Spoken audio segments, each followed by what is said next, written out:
You're going to meet the Stanford footballer now, Will Mellors-Blair, who has launched his own website to help people with their mental performance and well-being.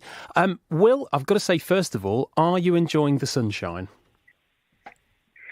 I love the sunshine. It's nice to get outside and to feel the rays on my face. But at the moment it's raining here, so I can't attest to that.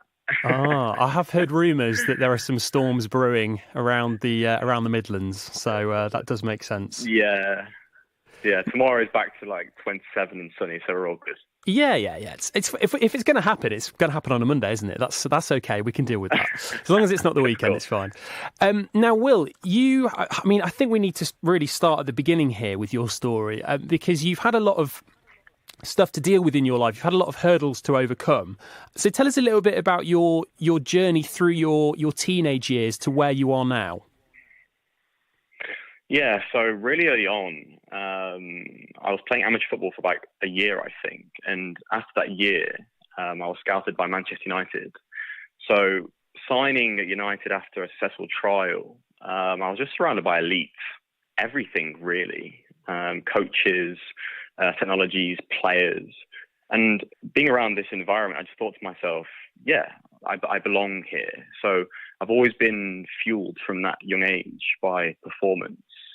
So fast forward a few years to when I was 13, I unfortunately lost my dad. And although we weren't ridiculously close, it's still your dad, and I'm a budding young mind and a budding young boy, really. So it crippled me. I don't think I have vocalized enough to the extent it really crippled me. And I think that it comes down to that, I guess, father-son connection and not having that anymore.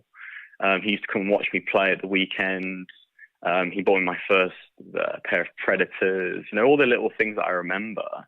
And when he passed away, I just turned super duper cold. And that kind of stayed with me throughout my adolescent to early adult years. And over time, I've found, I guess, techniques, methodologies, ways of dealing with those emotions. And over the course of my playing career, I've played at a bunch of clubs. I was at United, Warsaw, went across to the States to play for Detroit City, came home, short stint at Boreham Wood, Solihull Moors, Kings Lynn, and now at Stamford. I've had to, learn stress management techniques, anxiety management techniques that I still use today, really. But yeah, fast forward a few years from that time, last year, my mum passed away with COPD. So being parentless before 30 was quite interesting. And my mum was my superhero. She was the one that sacrificed everything, worked 2-3 jobs to make sure I had, boots, 2 pair of boots a season. She made sure that I had everything I needed to pursue my dream, which is and was to play, football at a good level. So, and everything in between that, from 13 through 29, going to clubs and going on trial and being told no and getting rejected by clubs, it's quite difficult. So I think these adversities are what have spurred me on to get to the place where I'm at now, where I want to give back, because there's many footballers out there that don't have the capacity to understand these methodologies and techniques themselves. So I figured, over the past 10 years in the work that I've done, why don't I create something to help other footballers improve their performance by strengthening their minds? Yeah, and it's interesting with I kind of see parallels with sport, with other industries, possibly kind of like music and maybe acting as well, in that you are putting on a performance every time. That is essentially what you are doing when you walk out onto that pitch. You are putting on a performance because that is the nature of your job.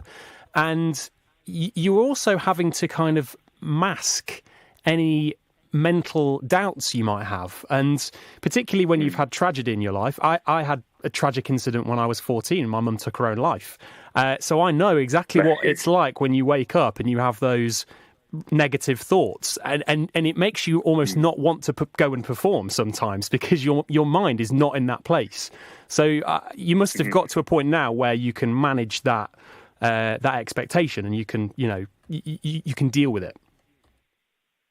Absolutely. And I don't think it's just about dealing with it. I think it's about really understanding it, managing it, but then utilizing it as fuel to thrive.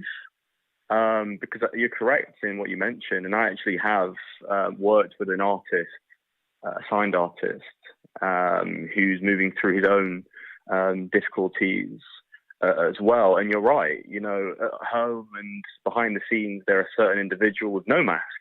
And then as soon as they get into the studio and as soon as they get on stage and in front of, tens of thousands of fans, they're completely someone else, right? So in my opinion, it's about bridging the gap and trying to get to a place within your sport or even your industry where the person you are alone is reflected in other environments as well. So actually there is no mask. It's just transparency and authenticity, because that is what I found. And also working with a bunch of people globally is the best way to find peace in mind, is when you're not having to pretend you're someone else. Yeah, completely.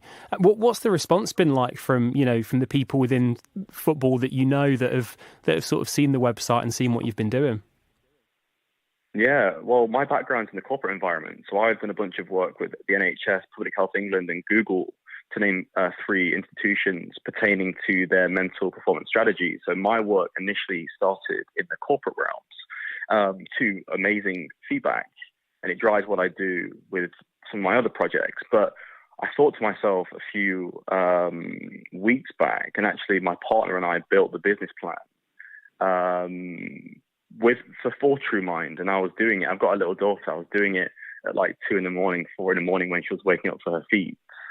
And when I first had the idea, I pitched it to my partner, Lauren, and she said, "Look, I think you should run with it." So when I repositioned my social media to kind of communicate that I'm helping footballers, both pro and semi-pro, the response was amazing. I had people reaching out from all levels, all over the country, wanting to have discovery calls so they could, open up. Because quite frankly, and you alluded to this earlier on, that typically there isn't a platform to open up. So if you've got someone that has played the game at a high level, has, wore many hats at different clubs, who can now actually provide solace and some peace, what I found is players are opening up more than they are to their partners, to their parents, to their friends and kids, because what I'm trying to achieve is providing that safe platform where your feelings matter, but not just matter, but your feelings can be utilized to then develop your own mental and cognitive abilities.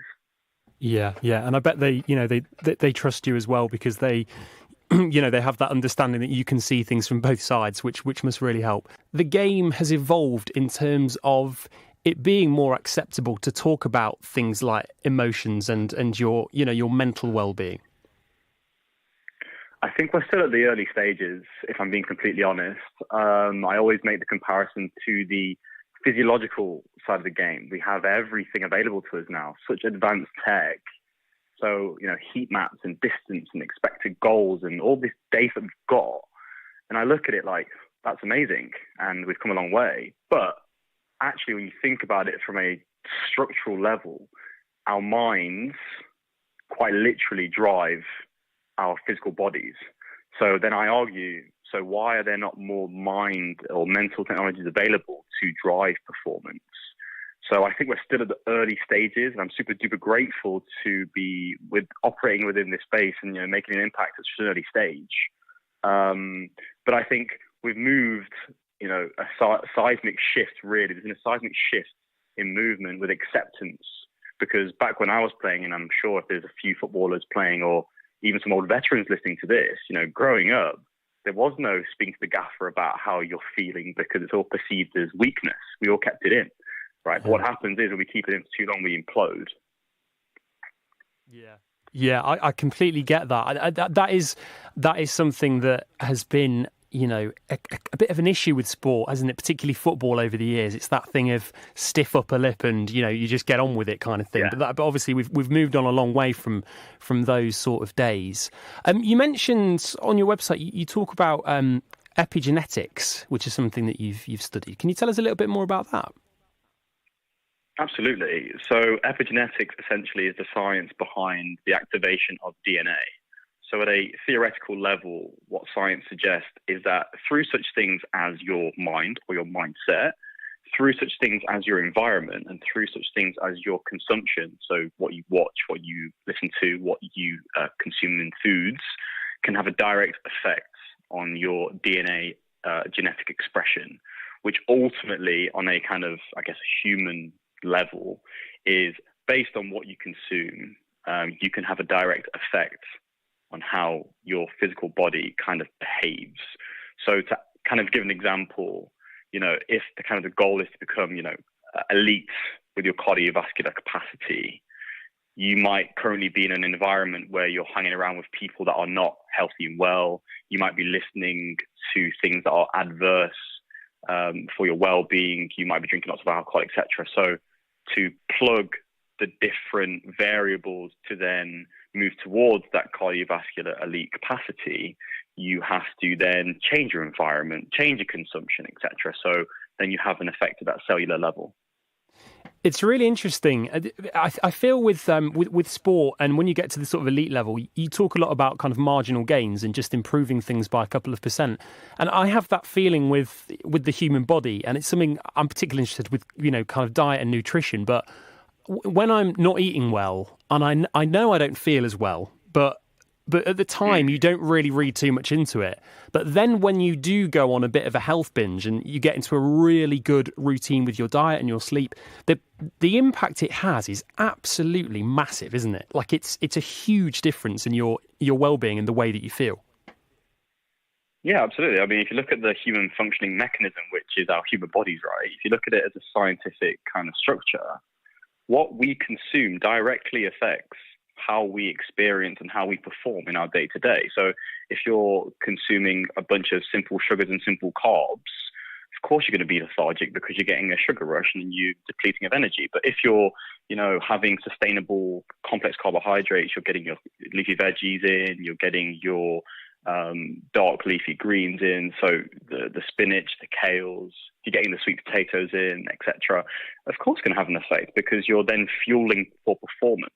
And a lot of the players that I speak to pertaining to their, I guess, nutritional side, their mindset, it's look at food as your fuel versus did it taste good or not. You can make all foods taste good. It's about how you season, how you apply different ingredients. But when you change your mindset from, oh, I'm hungry, so I'm going to eat, to, no, I've got training tonight at 7:30, I need to fuel to perform, it becomes a lot easier. Yeah, no, absolutely. Will, thank you so much for coming on and sharing your knowledge and your expertise with us. If people do want to find out a little bit more, where do they need to head? Absolutely. So you can go to www.truemindcoaching.com. That's the website.